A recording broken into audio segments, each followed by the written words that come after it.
আসসালামু আলাইকুম ওয়া রাহমাতুল্লাহি ওয়া বারাকাতুহু। সূরা আত-তাওবার শুরুতে বিসমিল্লাহ নেই কেন, এই নিয়ে আজকের ভিডিওতে তুলে ধরার চেষ্টা করব ইনশাল্লাহ। আমরা অনেকেই অবগত আছি যে মহান আল্লাহ রাব্বুল আলামিনের পবিত্র আল কোরআনে মোট 114টি সূরা বিদ্যমান। একমাত্র একটি সূরা ব্যতীত অর্থাৎ সূরা তাওবা ছাড়া বাকি সকল সূরাগুলিতে বিসমিল্লাহ রয়েছে।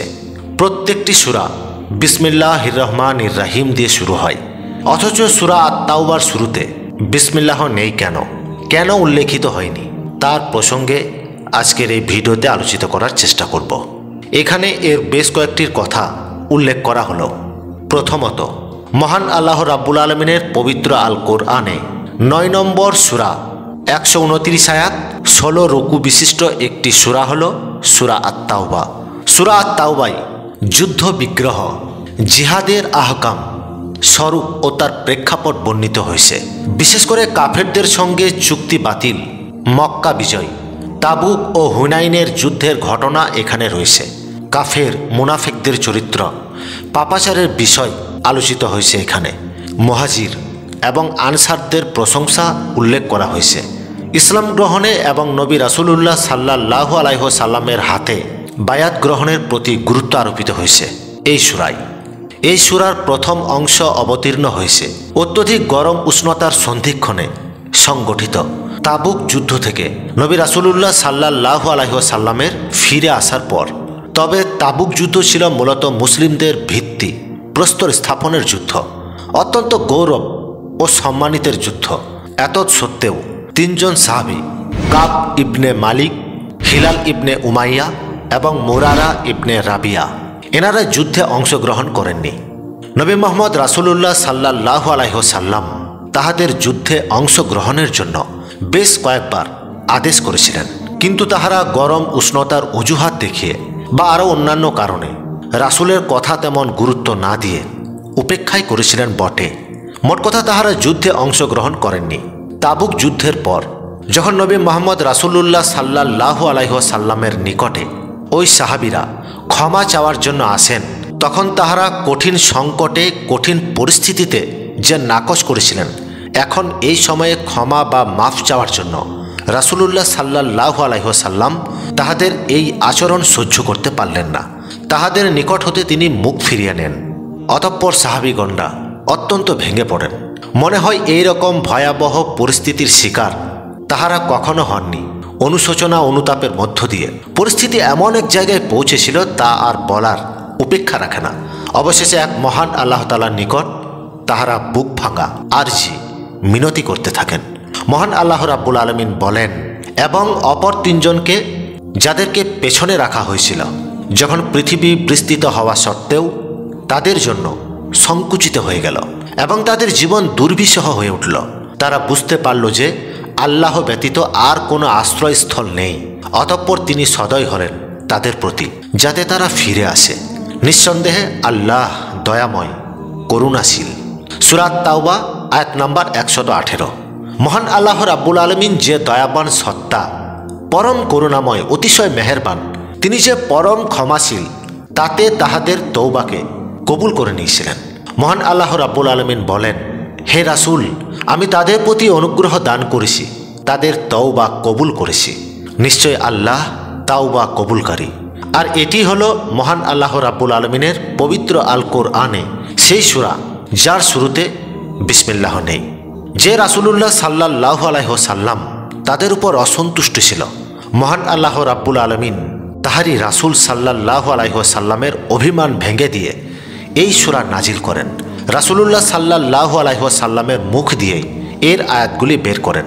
মুফাসসির কেরামগণ দাবি করেন, হয়তো রাসূলুল্লাহ সাল্লাল্লাহু আলাইহি ওয়াসাল্লাম এই সূরার শুরুতে বিসমিল্লাহর কথা বলেননি বা উল্লেখ করেননি। দ্বিতীয়ত, সূরা আত-তাওবায় যদি প্রথম আয়াত দেখা যায়, সম্পর্কচ্ছেদ করা হলো আল্লাহ ও তার রাসূলের পক্ষ থেকে সেই মুশরিকদের সঙ্গে যাদের সাথে তোমরা চুক্তিবদ্ধ হয়েছিলে। মুশরিকদের সঙ্গে সম্পর্কচ্ছেদ করার কথা বলা হয়েছে এখানে, যারা চুক্তি ভঙ্গ করে মুসলিমদের বিরুদ্ধে অস্ত্র তুলে নিয়েছে। তৃতীয়ত, অনেকেই যুক্তি পোষণ করেন যে সূরা আত-তাওবা কোনো স্বতন্ত্র সূরা নয়, বরং এটি সূরা আনফালের একটি অংশ। সূরা আনফাল মহান আল্লাহ রাব্বুল আলামিনের পবিত্র আল কোরআনের ৮ম সূরা। এখানে একটি বিষয়, যখন একটি সূরাকে অন্য সূরা থেকে আলাদা রূপে নেওয়া হতো তখন তার মাঝে বিসমিল্লাহির রহমানির রাহিম লেখা হতো, যাতে বুঝতে সক্ষম হয় যে এই দুটি সূরা স্বতন্ত্র বা আলাদা। অথচ সূরা আত-তাওবায় বিসমিল্লাহির রহমানির রাহিম লেখা হয়নি, যাতে করে বুঝতে পারা যায় এই সূরাটি অর্থাৎ সূরা আত-তাওবা তার পূর্বের সূরা অর্থাৎ সূরা আনফালের সঙ্গে সম্পর্কযুক্ত। চতুর্থত, আমরা অনেকেই অবগত আছি যে মহান আল্লাহ রাব্বুল আলামিনের পবিত্র কোরআনুল কারীম 23 বছরের দীর্ঘ পরিসরে অল্প অল্প করে নাজিল হয়। এমনকি একই সূরার বিভিন্ন আয়াত বিভিন্ন সময়ে অবতীর্ণ হয়। মহান আল্লাহ রাব্বুল আলামিনের নির্দেশে হযরত জিবরাইল আলাইহিস সালাম ওহী নিয়ে উপস্থিত হলে কোন সূরার কোন আয়াতের পর আবার কোন আয়াত স্থান পাবে তা বলে যেতেন। সেই মোতাবেক হযরত মুহাম্মদ নবী রাসূলুল্লাহ সাল্লাল্লাহু আলাইহি ওয়াসাল্লাম বলেও দিতেন, লেখকদের দ্বারা লিখিয়ে একটি সূরা শেষ হওয়ার পর আরেকটি সূরা শুরু করার পূর্বে বিসমিল্লাহির রহমানির রাহিম লেখার কথা বলা হতো। আবার হযরত জিবরাইল আলাইহিস সালাম সূরা আত-তাওবার শুরুতে প্রথমে বিসমিল্লাহ রাখার জন্য হয়তো কোনো বিধান উল্লেখ করেননি বা কোনো বিধান নিয়ে অবতীর্ণ হননি। আর এই অবস্থায় রাসূলুল্লাহ সাল্লাল্লাহু আলাইহি ওয়াসাল্লামের মৃত্যু হয়। ফলে সূরা আনফাল এবং সূরা আত-তাওবার বিষয়বস্তু কাছাকাছি হওয়ায় হযরত ওসমান রাদিয়াল্লাহু তাআলা আনহু উভয়ের মাঝে বিসমিল্লাহ লেখেননি। এই যুক্তি অনেক সাহাবীগণ মেনে নিয়েছিলেন। আবার যে সকল সূরা রাসূলুল্লাহ সাল্লাল্লাহু আলাইহি ওয়াসাল্লামের জীবনের শেষ দিকে অবতীর্ণ হয়েছে সেগুলির মধ্যে এটি অন্যতম। এই সূরার বিধানগুলি অপরিবর্তনীয়, অলঙ্ঘনীয়। বিষয়বস্তুতে মিল থাকার কারণে সূরা আল আনআম এবং সূরা আত-তাওবাকে একত্রে মিলিয়ে কোরআনের দীর্ঘতম 7টি সূরার মধ্যে স্থান দেওয়া হয়েছে।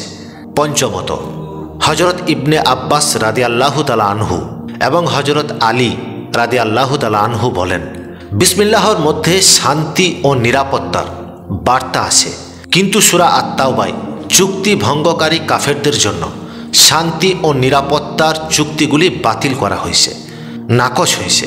তাই এই সূরার শুরুতে বিসমিল্লাহ লেখা হয়নি। আবার জাহেলি যুগে আরবদের নিয়ম ছিল চুক্তি ভঙ্গের ঘোষণাপত্রে তাহারা বিসমিল্লাহ লিখত না। তাই এখানেও তাদের সঙ্গে এই নিয়ম অনুসরণ করা হয়েছে। যাই হোক, এখানে বেশ কয়েকটি মত বা যুক্তি পোষণ করা হলো, আর অনেকে এই সমস্ত মতগুলি গুরুত্ব আরোপ করে থাকেন। এখানে আরও একটি কথা বলা দরকার। অনেক ইসলামী ফিকাহবিদগণ বলেন, তাহাদের মত, যে ব্যক্তি সূরা আনফালের তেলাওয়াত শেষ করে সূরা আত-তাওবা শুরু করেন তখন সে বিসমিল্লাহির রহমানির রাহিম পাঠ করবেন না। কিন্তু যে ব্যক্তি প্রথমেই বা শুরুতে সূরা আত-তাওবা তেলাওয়াত শুরু করেন কিংবা মাঝখান থেকে শুরু করেন বা শেষের দিকে শুরু করেন তখন তাকে বিসমিল্লাহির রহমানির রাহিম পাঠ করতে হবে। অনেকেই মনে করেন সূরা আত-তাওবা পাঠ করার সময় কোনো অবস্থাতেই বিসমিল্লাহির রহমানির রাহিম পাঠ করা যায় না। সূরা আত-তাওবার শুরুতে বিসমিল্লাহির রহমানির রাহিম না লেখার কারণ কি, এই বিষয়ে মহান আল্লাহ রাব্বুল আলামিনই ভালো জানেন। এই ছিল আজকের এই ভিডিও। আর আপনারা যদি কেউ আমার এই বাংলা আমলিয়াত অভিযান চ্যানেলে নতুন হয়ে থাকেন তাহলে চ্যানেলটি অবশ্যই সাবস্ক্রাইব করে পাশে থাকবেন। ভিডিওগুলিও বহু সংখ্যক ব্যক্তিবর্গের মাঝখানে শেয়ার করবেন, লাইক করবেন, কমেন্ট করবেন। আপনারা সকলে ভালো থাকবেন, সুস্থ থাকবেন। আল্লাহুম্মা আমিন। আসসালামু আলাইকুম ওয়া রাহমাতুল্লাহি ওয়া বারাকাতুহু।